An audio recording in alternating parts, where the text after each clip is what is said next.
자, 우리 책은 68페이지 하단부예요. 4번 항목으로 갑니다. 4번 항목에 토지은행제도를 좀 보고 가겠습니다. 토지은행제도는 토지비축제도다. 같은 말입니다. 앞에 잠깐 두고 하는데 이 방법은 토지를 사들이기도 하고 팔기도 해서 직접적 개입이라고 합니다. 자, 현재 이건 우리나라 제도입니다. 예, 우리나라 제도가 아닌 것 이렇게 물어본 적이 있어요. 시행을 하고 있는데 2009년도부터 시행을 하고 있는데 좀 활발하지 좀 못한 부분은 있습니다. 자, 기본 개념을 잡습니다. 정부가 장래 용도를 위해서요 미리 토지를 매입합니다. 그럼 땅을 살리려면 돈이 필요하죠. 그렇습니까? 재원을 투입합니다. 재원을 투입해서 장래 용도로 해서 사전에 매입하는 겁니다. 사전에 주로 미개발 토지를 매입합니다. 매입을 했는데요. 자, 그럼 매입을 해서 일정 기간 동안 이제 보유하는 개념이 나오는데, 자, 공공 자유 보유라는 표현을 이제 용어로 정의합니다. 이거 무슨 얘기냐라고 하면 정부가 매입을 해서 토지를 공급을 하려고 하는데요. 민간에 토지 수요가 없으면 이게 문제가 되죠. 토지를 사놨는데요. 민간에 수요가 없으면 문제가 된다. 그럼 이게 일반 재화가 아니라서 토지를 창고에 저장도 안 되는 것이고 방대한 토지를 군인 경찰을 보고 저 지키라 할 수도 없잖아요. 자, 그래서 수익 없이 무단 방치하는 개념을 공공 자유보유라고 합니다. 프리하게, 자, 공공의 상태로 프리하게 보유하는 걸 뭐라고 한다? 공공 자유보유다. 자, 그러니까 무단 방치, 무단 점유 문제가 있다는 얘기입니다. 아무런 수익 없이 무단 방치하게 되면 불법 점유 등 이런 관리상의 문제가 있다는 얘기입니다. 그래서 이런 문제가 있기 때문에 공공 임대 보유 형태로 또 보유한다고 합니다. 임대란 말이 보이네요. 그러니까 민간에게 뭐 해서 임대해주고 보유하고 있다가 민간의 토지 수요가 증가되면 비축한 토지를 민간에게 공급 혹은 판매하는 제도를 토지 비축 토지 은행 제도라고 표현하겠다는 얘기입니다. 자, 그러니까 토지를 사기도 하고 뭐 하기도 하겠어요? 팔기도 하겠으니까 무슨 개입이다? 직접 개입하겠다는 얘기입니다. 그러면 이제 우리가 2009년도에 시행을 했는데요. 한 이유가 있습니다. 2009년도 전까지 안 했다는 얘기인데 문제는 이제 이런 거잖아요. 이걸 근본적으로 이제 학자들이 하자라고 하는 이유가 뭐였냐면 우리식의 신도시 개발, 택지 개발하면 자, 택지 개발을 하는 순간 땅값 오르죠. 그렇습니까? 거기다가 그러면 주택을 공급하면 가격 어떻게 되겠어요? 주택 가격도 높아집니다. 그러니까 이 방식이 이러하다 보니까 근본적으로 주택 가격을 안정화해서 공급하기 어려운 문제가 있다는 얘기입니다. 그러면 자, 전체적인 주택 가격을 안정화하기 위해서는 정부가 미리 땅을 사서 싸게 공급을 해주면 분양가도 낮아질 거니까 그럼 서민들의 주거 안정에 달성할 수 있을 것이다 라고 계속 정부에 요구를 해왔습니다. 문제는 토지를 살 때 막대한 재원이 들어가죠. 그 돈이 없다 보니까 사를 못 해왔다는 얘기입니다.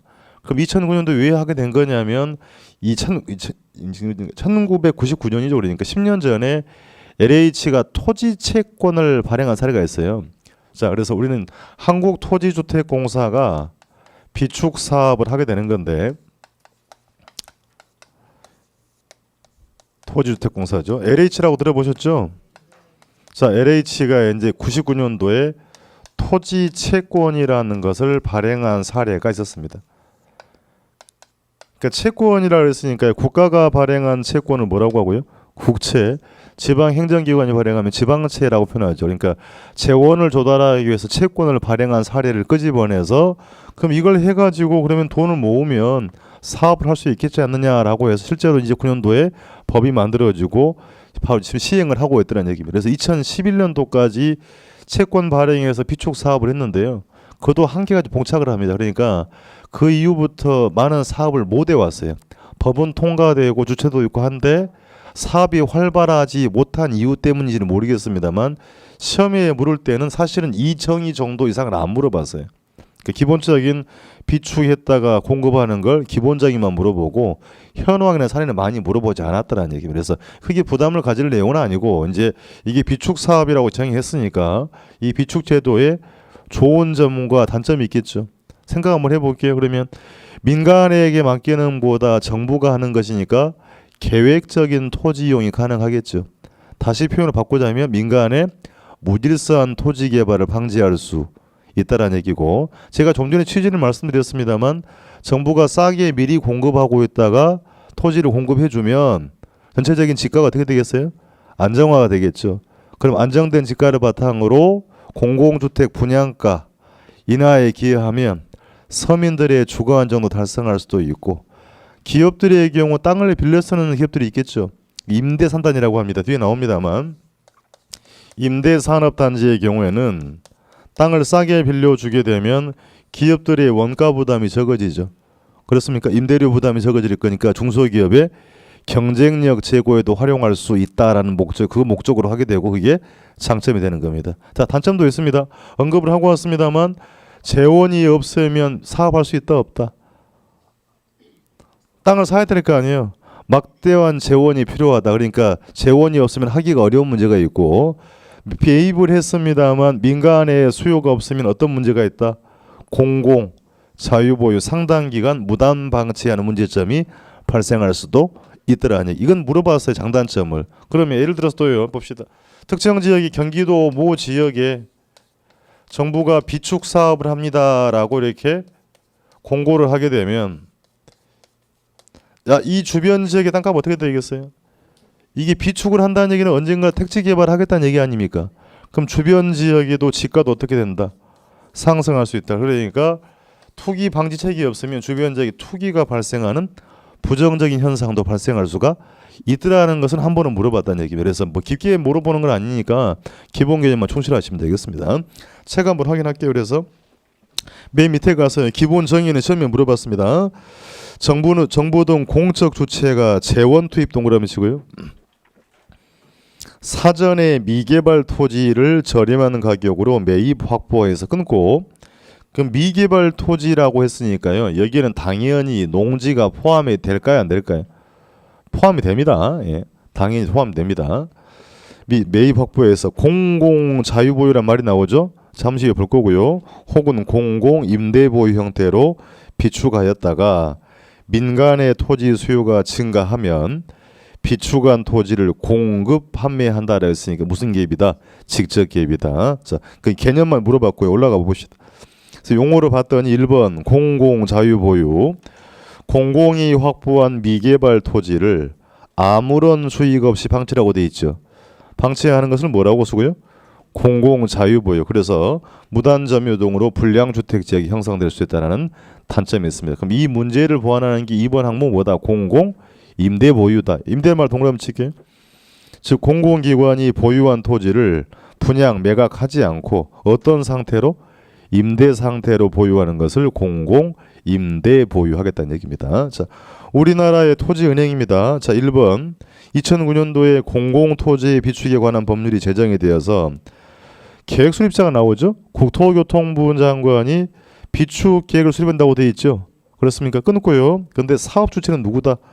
토지주택공사가 사업 주체가 돼서 현재 하고 있습니다. 그래서 우리는 재정으로 투입하는 게 아니고 토지채권제가 발행한다 그랬죠. 국가의 돈으로 하는 게 아니고요. 2번에 봤더니 주로 토지 수익 연계채권이라고 돼 있죠. 동그라미 한번 치고 갑시다.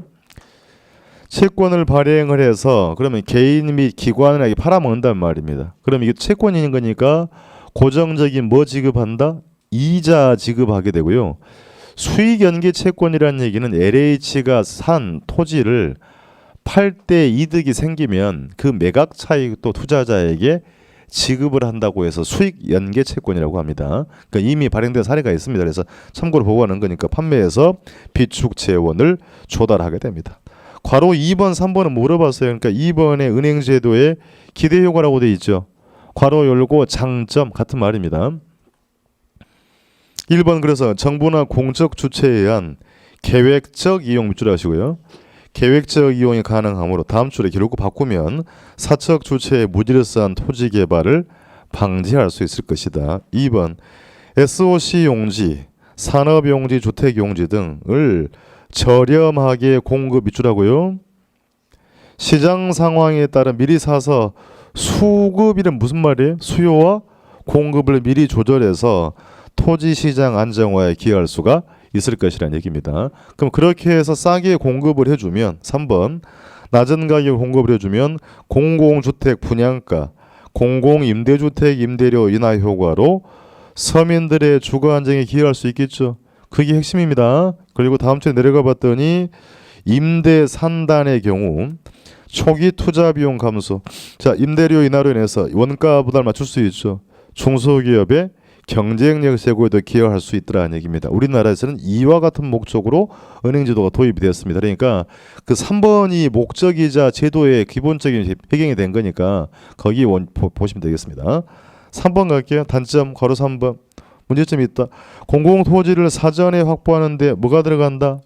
막대한 토지 매입 비용 들어간다. 그러니까 재원 확보가 안 되면 사업을 하기 어려운 문제가 있고요. 2번 민간의 수요가 발생하지 않으면 비축 토지를 무담 점유하는 등 설명을 한번 드렸습니다.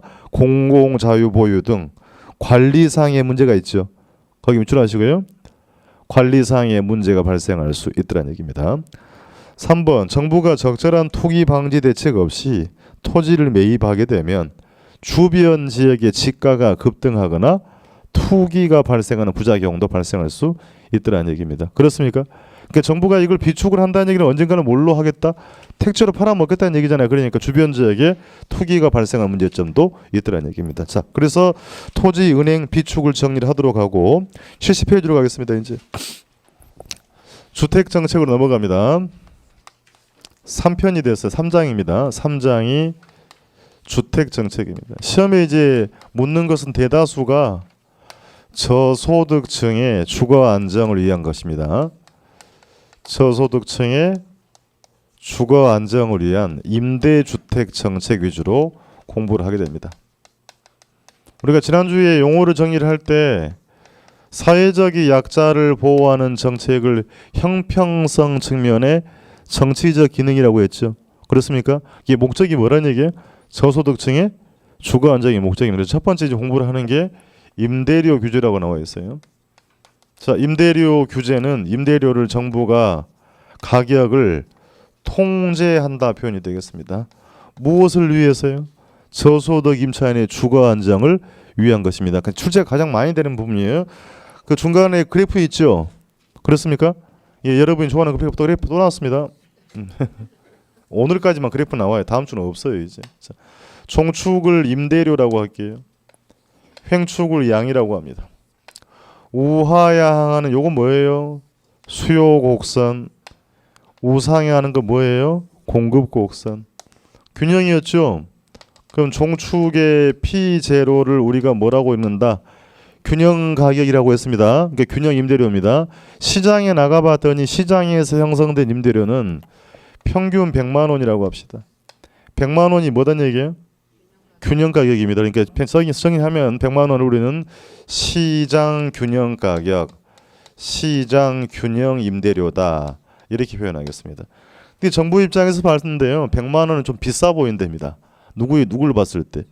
임차인을 봤을 때는 비싸 보여서 정부가 시장 개입을 해서 가격을 통제하겠다는 얘기입니다. 자, 그러면 임차인의 주거 안정을 위해서는 규제 가격을 100만 원 이상으로 규제해야 돼요. 100만 원 이하로 규제해야 되겠습니까? 이하로. 그래서 정부가 규제해서요. 앞으로 임대료는 예를 들어서 70만 원 이상은 절대 못 받습니다라고 규제를 해버립니다. 그럼 70만 원 규제했으니까 70만 원을 앞으로 우리는 규제 가격이다. 규제 임대료다라고 표현하겠습니다. 읽어볼 겁니다. 자, 임대료 규제는 저소득층의 주거 안정을 위해서 시장 균형 가격 이하로 균형보다 낮게 규제한 거죠. 그렇게 물어요. 자, 그러면 낮게 규제했으니까 70만 원이 지금 최고 가격이죠. 임대사업자는 71만 원 받을 수 있을까요? 없을까요? 71만 원을 받으면 잡아갑니다. 그러니까 최고로 받는 가격이 얼마다? 70만 원. 그래서 70만 원이 임대료의 최고 가격이라고 하고요. 상한이에요, 하한이에요? 맥시멈 가격이 얼마? 70만 원입니다. 임대료의 상한제라고 합니다. 이게 정리를 잘 하셔야 돼. 그러니까 자, 정부가 규제하는 규제 가격은 임대료의 뭐다? 최고 가격 임대료의 상한제라는 얘기입니다. 자, 그러면 가격을 낮게 받으라고 했단 말입니다. 우리 공부한 대로 갑니다. 임차인 입장에서는 30만 원 부담이 적어진 효과가 있죠. 그렇습니까? 그럼 가격이 하락하면 수요량은 뭐하고? 공부한 대로 우측 가야 되죠. 그렇습니까? 그럼 임대인은 수입이 30만 원 줄어들었죠. 100만 원 받던 거 얼마? 70만 원. 가격이 하락하면 공급량은 뭐한다? 이렇게 공부했지 않습니까? 하락하면 수요량은 뭐하고? 증가하고, 하락하면 공급량은, 이 그림 공부한 적 있죠? 이 크기만큼 뭐다? 초과 수요가 발생한다. 그렇습니까? 다시 확인하면 횡축이 양이라고 했잖아요. 그러니까 요건 뭡니까? 공급 곡선. 횡축이 뭐? 양. 그럼 요때만큼이 공급량이죠. 그렇습니까? 그럼 요때만큼은 뭐다? 수요량이다. 그럼 수요량이 공급량보다 많은 초과 수요가 발생하더라는 얘기입니다. 주택을 구하기 어려워졌단 말이 쉬워졌단 말입니까? 어려워졌다는 얘기입니다. 취지는 뭐였는데? 임차인의 주거 안정을 위해서 낮게 규제했습니다만 시장에서는 반대의 반응이 나타나고 있죠. 임대사업자가 돈이 안 되는 바람에 공급을 뭐하고 있다? 줄이고 있단 말입니다. 오히려 그러니까 공급이 줄어들어서 주택 구하기가 어려워지고 있다. 공부 관점, 가격이 오르냐 내리냐가 문제가 아니고요. 이걸 왜 합니까? 라는 걸 알아야 되는 거고, 이 정책을 했던 시장에서 어떻게 반응을 보여주냐가 핵심이 되더라는 얘기입니다. 자, 읽어볼 겁니다. 임대료의 상한 가격이 시장 균형 가격보다 낮다면 말 됩니까? 다시. 여기 상한 아니에요. 임대료의 상한 가격이 균형보다 낮다면, 그렇죠? 임대주택에 대한 초과 공급이 발생한다. 초과 수요가 발생한다. 수요는 증가하고 공급은 뭐했다? 감소했다. 주택 구하기 더욱더 어려워지고 있더라. 이게 말을 많이 바꿔요. 자, 그러니까 규제 가격 이상으로 거래하지 못하도록 통제한 거죠. 그렇습니까? 다시 바꿔볼게요. 규제 가격 이하로만 거래하도록 통제하는 것이다. 말 되죠? 그러니까 이상 이하가 중요한 게 아니고 잘 보고 읽어야 되는 겁니다. 최저가 아니고 최고 가격이고 뭐다? 상한제라는 얘기입니다. 그럼 정리만 하면 됩니다. 이제 자, 임대업자 볼게요. 임대업자는 가격을 낮게 받으라 그랬으니까 돈 돼요, 안 돼요? 30만 원 수입이 감소했잖아요. 표현을 이쁘게 쓰면 임대사업의 수익성이 나빠진 거죠. 그냥 편하게 이야기하면 돈이 안 된다, 안 된다. 안 된. 앞으로 사업 하시겠습니까? 안 한다는 얘기입니다. 자, 그러니까 임대사업자는 임대주택의 공급을 감소시키더라. 금방 그래프 봤던 것처럼요. 공급량이 뭐하고 있다? 감소하더라. 나눠보겠습니다. 그러면 자, 그러면 이미 임대주택 사업을 하고 있던 임대사업자도 에이 돈 안 되니까 임대주택을 다른 용도로 전환시켜 버릴 수도 있겠죠. 그렇겠습니까? 에이 돈 안 되니까 무인텔이나 한번 해버릴까? 이럴 수 있단 말입니다. 무인텔이 뭔지 모르시나요? 말씀드릴까? 예. 자, 그러니까 기존 임대주택이 다른 용도로 뭐 될 수 있다? 전환될 수 있다. 새롭게 투자하겠습니까? 임대사업에 투자하겠어요? 안 하겠어요? 그 이유가 뭐냐고요? 30만 원 수익성이 나빠진 거니까 임대주택에 투자를 기피하는 현상이 발생하더라. 이 두 가지를 정리한 게 뭐다? 공급이 감소한다는 얘기입니다. 그럼 용도 전환은 자, 단기보다 장기로 갈수록 더 많이 발생할 수 있겠죠. 그렇습니까? 그럼 단기보다 장기로 갈수록 공급은 더 많이 뭐한다? 감소할 것이다. 공급은 단기에 비탄력적, 장기에 탄력적으로 반응한다. OX. 오. 자, 그럼 의미를 알아야 되죠. 단기보다 장기로 공급이 더 탄력적으로 반응한다는 얘기는 장기로 갈수록 공급이 더 많이 뭐한다? 증가한다는 얘기 아니라 공급이 더 많이 뭐한다? 감소한다. 그래서 용어 정리 잘 하시라 그랬어요. 양이 적게 증가되거나 적게 감소하면 뭐라고 읽고? 비탄력적. 많이 증가되고 많이 감소하면 탄력적이라 그랬잖아요. 그러니까 여기서 공급이 장기에 탄력적이라는 얘기는 장기로 갈수록 공급이 더 많이 감소한다는 얘기입니다. 그럼 이게 돈이 안 되니까 임대주택 관리도 부실해지겠죠. 에이 마음대로 돼버려라. 그래서 자, 임대주택의 관리도 부실해진다는 얘기는 전체적인 임대주택의 질적 수준 또한 역시 뭐 될 수 있다? 저하될 수 있다. 자, 공급도 감소하고 질도 나빠지고 있죠. 임차인의 주거 환경은 계속 악화되고 있다는 얘기입니다. 그럼 임차인으로 가볼게요. 자, 임차인 입장에서 갑니다. 이미 임대주택에 거주했던 기존 임차인은 기분이 좋아 안 좋아요? 이게 보시고요. 자, 얼마 내야 되는데 100만 원. 얼마 부담 적어졌어요? 부담 적어졌잖아요. 그 부담이 적어졌으니 기분 좋은 거 아닙니까? 30만 원 여윳돈이 생겼죠. 그 여윳돈을 가지고 다른 주택으로 옮겨가고 싶은 마음이 들겠죠. 그건 공감하시겠습니까? 그럼 이사 가기 쉽다 어렵다? 공급이 뭐 하고 있다? 감소하고 있다. 지금 내 집을 떠났다가 주택을 못 구해버리면 길거리에 나앉을 수도 있죠. 이사 가기 어려워진다는 얘기입니다. 자, 그럼 시험장에 기존 임차인 이사를 가기 어렵다 하면 좀 안 이쁘잖아요. 이표 바꾸는 겁니다. 기존 임차인은 주거 이동이 감소될 것이다. 이렇게 정의를 하는 겁니다. 그 원인은 무엇인데요? 공급이 뭐하고 있으므로 감소하고 있는데 이걸 놓쳐버리면 헤매게 되는 겁니다. 자, 기존 임차인은 주거 이동이 감소될 것이다. 시험을 물을 때는 지금 제가 설명을 드린 내용을 다 설명을 안 해줘요. 예를 들면 이렇게 물어봅니다. 규제 임대료가 균형보다 낮다 하면 말 됩니까? 낮다 하면 기존 임차인들은 주거 이동이 활발해질 것이다. 감소할 것이다. 원인이 뭔데? 공급이 감소하고 있으니까. 자, 그러면 신규 임차인도 문제가 생깁니다. 공급은 계속 줄어들고 있죠. 더군다나 기존 임차인도 이사를 간다 안 간다? 안 간다. 그럼 70만 원만 부담해서는 정상적인 방법으로 임대주택을 구할 수 있겠습니까? 아니 되는 거죠. 그렇습니까? 그럼 여러분이랑 어떻게 하겠어요?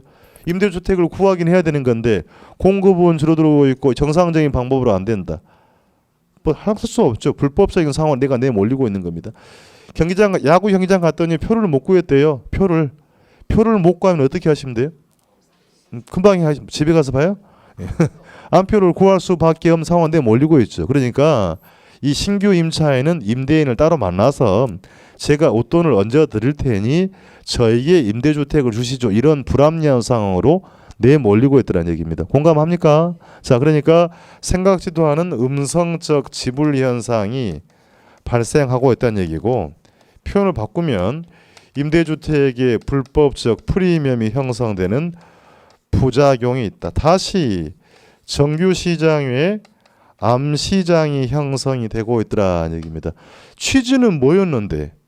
임차인을 보호하기 위해서 가격을 낮게 했는데 오히려 상황이 더 악화되고 있다. 그러면 자 취지는 좋았으나 결과가 나쁘니까 하지 맙시다. 이건 아닌 거예요. 제도나 법을 보완을 해서 적절하게 임차인을 보호할 필요는 있더라는 얘기입니다. 우리 나중에 주택임대차 보호법 공부를 하실 건데요. 우리는 법률로 2년 이내에는 임대료를 올려받지 못하도록 명문화되어 있다는 얘기입니다. 가끔 선거철 되면요, 정치인들이 이게 전월세 상한제를 이야기합니다. 아마 들어본 적은 있을 거예요. 전월세 상한제가 얘가 똑같은 얘기입니다. 그럼 이게 필요한 제도인데 제도를 잘못 시행하면 또 부작용이 있어요.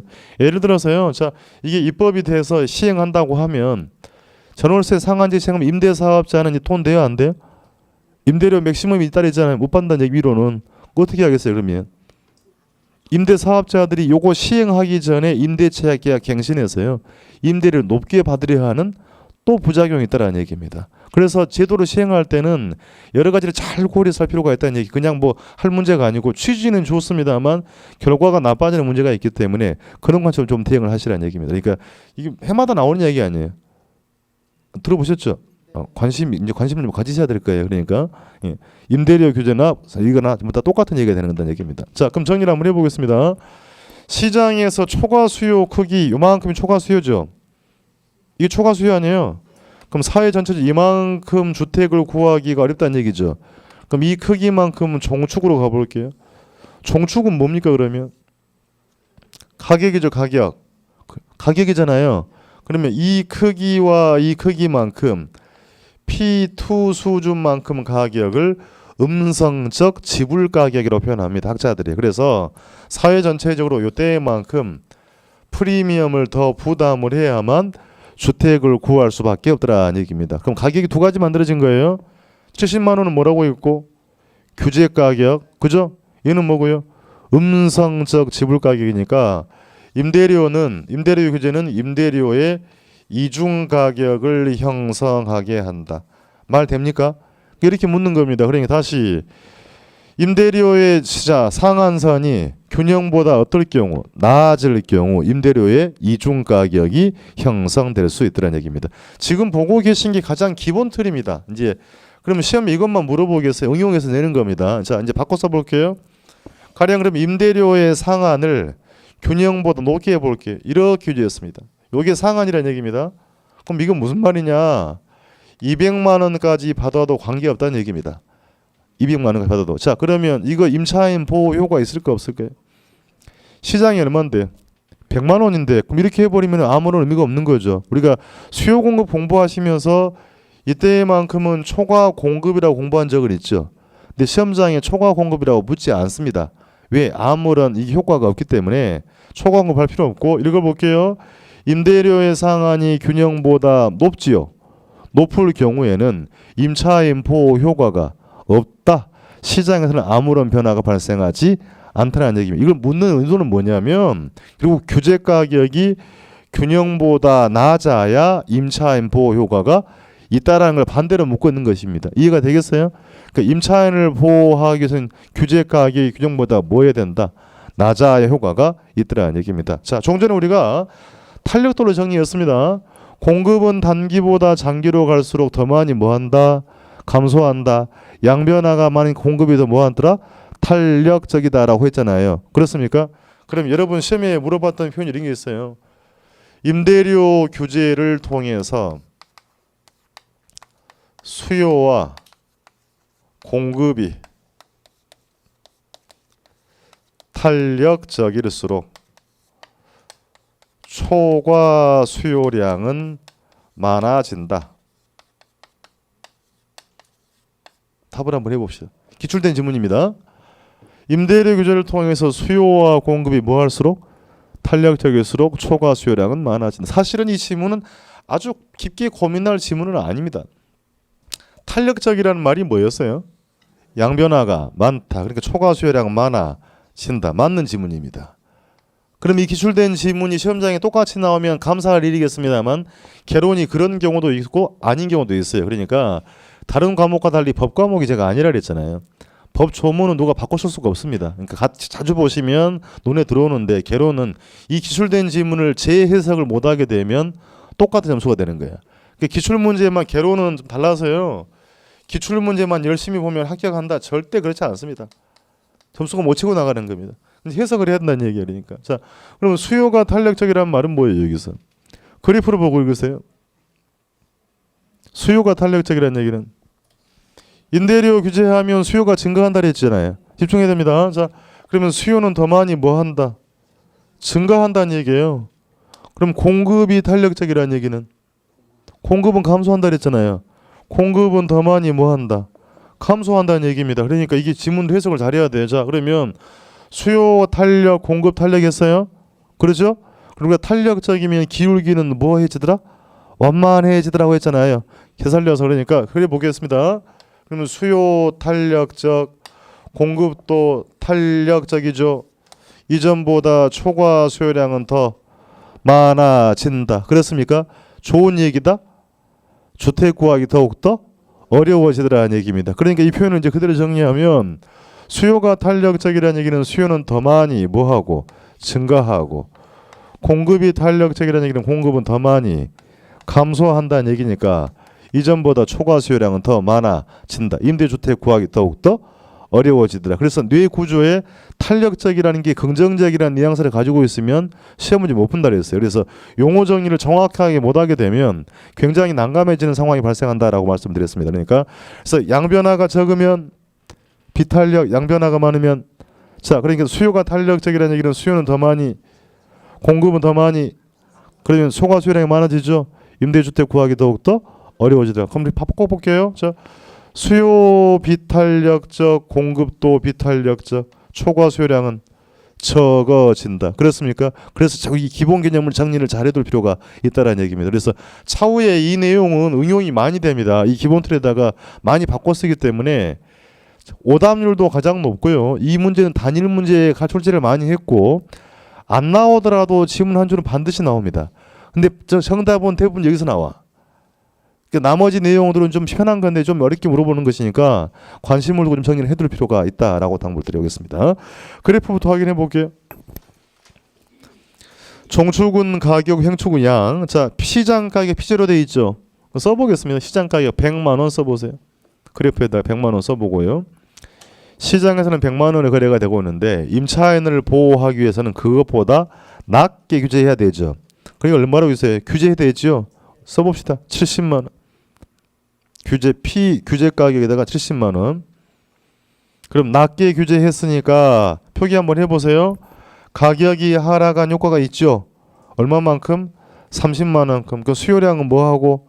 증가하고 공급량은 뭐하고? 감소해서 자, 그러니까 그래프에 Q1부터 Q2까지죠. 그것이 뭐다? 초과 수요다. 그렇습니까? 그럼 초과 수요가 되면 임대료 상승한다? 그럴 리 없다. 맥시멈 어디? 70만 원. 상승하지도 않고 공급량이 늘어나지도 않습니다. 그럼 이 초과 수요 크기만큼 종축으로 가세요. 종축으로 가면 P2 가격이 보입니까? 동그라미 치고 P2 가격 써야 되겠습니다. 음성적 지불 가격입니다. P2를 음성적 지불 가격이다. 그럼 가격이 두 개죠? 어디에요? 규제 가격과 음성적 지불 가격 묶어서 임대료의 이중 가격. 임대료 규제는 임대료의 이중 가격을 형성하게 하더라는 얘기입니다. 자, 그게 정리가 되었으면 P2 위로 올라가서요. P2 위로 가 선을 쫙 한번 그어보세요. 이렇게 위로 그으세요. P2 위쪽으로 쭉 한번 그어보세요. P2 위쪽으로. 왜 그으신 거예요? 네가 그리라고 하잖아. 예. 왜 그린 거예요? 읽어야 돼요. 그래프를 보고 임대료의 상한이 균형보다 높다면 시장에서는 아무런 변화가 발생하지 않는다. 임차인 보호 효과가 없더란 얘기입니다. 결국 규제 가격의 균형보다 낮아야 임차인 보호 효과가 있다. 그러니까 이 그래프만 여러분이 이해를 해버리면 공부할 게 없는 거예요. 그러면 이해를 해버리면 규제 가격이 균형보다 높을 경우에는 임차인 보호 효과가 없더라는 얘기입니다. 이제 지문을 확인해 보겠습니다. 올라가세요. 괄호 1번 개념에 임대료 규제 정책은 저소득 임차가격을 보호하는 일종의 최고 동그라미 치고요. 최고 가격제 하한제가 아니고 뭐다? 상한제다라고 했습니다. 2번도 나온 지문이고 임대료 규제 정책은 임대료 수준 또는 임대료 상승률을 일정 범위 내에서 뭐함을 통해서 규제함을 통해서 시장 균형 가격보다 낮은 수준이죠. 낮은 수준으로 최고 가격을 설정하여 끊고 그럼 임대인으로 하여금 정부가 규제하는 임대료 이상으로 임대료를 부과할 수 없도록 하는 일종의 가격 통제 정책이다. 그러니까 최고로 받는 가격 얼마? 70 이상 받을 수 없게 정부가 통제한다는 얘기입니다. 3번 바꿔 표현하면 임대료를 균형 가격 이하로 규제한 거죠. 이하로 규제하는 것으로 정부가 규제한 가격 이하로만 거래하도록 통제하는 것이다. 괄호 2번으로 갑니다. 효과로 가서요. 동그라미 1번 그 까만 글씨 있죠. 진한 글씨 있죠. 진한 글씨 밑줄. 임대주택에 대한 뭐가 발생한다? 초과 공급 아닙니다. 초과 수요다. 그렇죠? 균형 임대료보다 임대료를 낮게 규제함에 따라서 임대료가 30만 원만큼 하락한 효과가 있죠. 그러니까 수요량은 뭐한 것이고 증가하고 공급량은 뭐해서 감소해서 임대주택에 대한 초과 수요가 발생한다. 이때 초과 수요가 발생하지만 임대료가 상승하지도 않고 공급이 늘어나지도 않더라는 얘기입니다. 올라갑니다. 2번은 별표 가시고요. 규제했더니 공급이 뭐하고 있다? 감소하더라는 얘기입니다. 자, 투자자는 임대사업의 수익성 악화로 임대주택에 투자 깊이 밑줄하고요. 기존 임대주택도 다른 용도로 뭐 될 수 있다? 전환될 수 있다. 즉 임대료 규제는 장기적으로 공급을 뭐하더라? 감소시키더라. 즉 임대료의 상한이 균형보다 낮을 경우 임대주택의 공급은 단기보다 장기에 더 많이 감소하죠. 여기서 말해 시간의 의미가 아니라 그랬습니다. 상대적 개념이라 그랬으니까 거기다 옆에다 정리하세요. 장기에 더 많이 감소하니까 공급은 단기에 뭐라고 쓰고 비탄력적, 장기에 탄력적으로 반응한다. 옆에다 정리하시면 되겠습니다. 규제를 통해 공급은 단기에 비탄력, 장기에 탄력적으로 반응한다라는 얘기는 장기로 갈수록 공급은 더 많이 뭐하더라? 감소한다 표현이 되는 겁니다. 자, 더불어 임대업자는 수익성 하락으로 인해서 관리 및 보수를 소홀히 하게 되므로 다음 줄에 임대주택의 질도 저하될 것이다. 그렇습니까? 그러니까 단순화시키면 양도 감소하고 질도 감소하므로 주거 환경은 계속 악화되고 있다는 얘기입니다. 자, 3번. 그래서 공급이 감소함에 따라서 임차인의 주택난이 심화되고 있습니다. 기억합니다. 기존 임차인들은 이주할 임대주택이 부족해졌죠. 왜요? 공급이 뭐해서? 감소해서. 그럼 다른 임대주택으로의 주거 이동이 뭐 될 것이다? 저하될 것이 혹은 감소할 것이다. 니은. 그럼 새롭게 주택을 구하는 이 신규 임차인 입장에서도 공급이 계속 줄어들고 있고 기존 임차인도 주거 이동을 깊이 함에 따라서 정부가 규제하는 가격으로만 해서는 임대주택을 구하기 쉬워요? 어려워요? 어려워진다. 다음 줄에 이제 밑줄 따라서 신규 임차인들은 규제 임대료보다 높은 임대료를 지불해서라도 임대주택을 구할 수밖에 없더라. 그렇습니까? 그 높은 임대료가 뭐예요? 지금 밑줄 하신데 음성적 지불 가격이죠. 음성적 지불을 할 수밖에 없는 상황이 되었단 말입니다. 즉 디귿 주택난의 가중으로 불법적 어떤 시장? 암시장이 형성되어서 음성적 지불 현상이 발생할 수 있다. 따라서 규제 임대료가 균형보다 낮을 경우 조건 맞죠? 높다라고 쓰면 돼요? 안 돼요? 낮을 경우 규제 임대료와 음성적 지불 임대료는 임대료의 이중 가격이 형성될 수 있다. 말 됩니까? 예. 내려가서 4번 갑니다. 임대료의 상한이 균형보다 낮을 경우 조건 맞고 자 수요와 공급이 뭐 할수록 동그라미 치고 초과 수요량은 뭐 하고요? 많아지고 끊고 그러면 수요와 공급이 비탄력일수록 초과 수요량은 적어지죠. 자 이제 예백에서 정리하겠습니다. 거기서 수요가 탄력적이라는 얘기는 수요는 더 많이 뭐한다? 증가한다. 정리하세요. 공급이 탄력적이다. 공급은 더 많이 감소한다. 수요가 탄력적, 수요는 더 많이 뭐하고? 증가하고. 공급이 탄력적, 공급은 더 많이 감소한다. 이 그림 봤어요. 그러니까 수요가 탄력적이라는 얘기는 수요는 더 많이 뭐하고? 증가하고. 공급이 탄력적, 공급은 더 많이 뭐하고?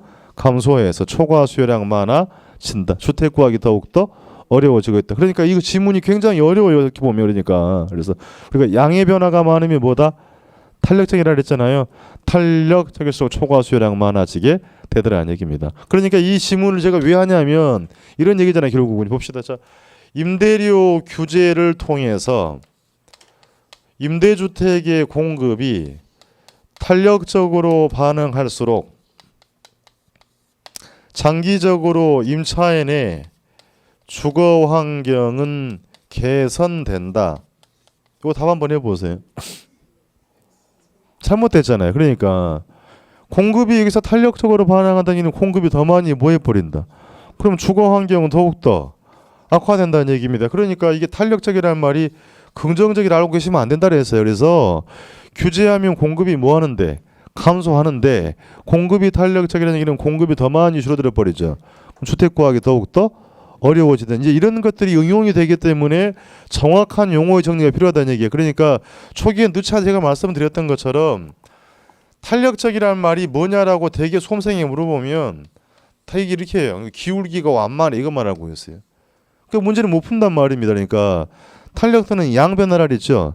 탄력적이라는 말은 양변화가 많다. 양이 많이 증가하기도 감소하기도 한다. 비탄력은 양변화가 적다. 적게 증가하거나 적게 감소하더라는 얘기입니다. 그러니까 문제마다 그게 적용되는 게 달라진다. 이런 판으로 여러분이 좀 이해를 해둘 필요가 있다는 얘기입니다. 자, 5번으로 갈게요. 그럼 5번 임대료의 상한이 균형보다 높을 때라고 돼 있죠. 높으면 의미가 있다 없다. 임차인 보호가 없다 그랬습니다. 즉 시장 균형 임대료보다 높은 수준에서 임대료를 규제할 경우에는 임대주택 시장에 아무런 변화가 발생하지 않지요. 즉 규제 임대료를 균형보다 높게 규제하면 높게 했지요. 임차인 보호 효과 있다 없다. 없더라는 얘기입니다. 그러니까 이제 공부를 익히 잘 해왔으면 편한 것인데 조금 지정이 삐딱하게 하면 어려워진다는 얘기예요. 그래서 여기는 비중이 높기 때문에 앞으로 좀 공부를 착실히 잘 해둘 필요가 있다고 당부를 드리겠습니다. 그래서 이런 거잖아요. 이걸 조기에 완성을 해버리시면 이런 겁니다. 공부를 유지 관리만 하면 되는 건데 문제는 수요 공급 이론의 그래프하고 탄력도 개념이 정리가 안 돼서 넘어오면 불편해지는 겁니다. 공부를 빨리빨리 못 치고 나가는 문제가 있다. 내 걸로 정리해버리면 유지만 하면 되는데 이해가 안 되면 또 봐야 되고 또 봐야 되고 그걸로 끝나는 게 아니죠. 다른 공부를 못하게 시간을 날려버린다는 거니까 그래서 좀 효율적으로 분명히 해야 된다라고 당부를 드리고 하겠습니다. 거기까지가 임대료 규제였고요. 시간이 조금 좀 어중간해서요. 다시 좀 쉬었다 하겠습니다.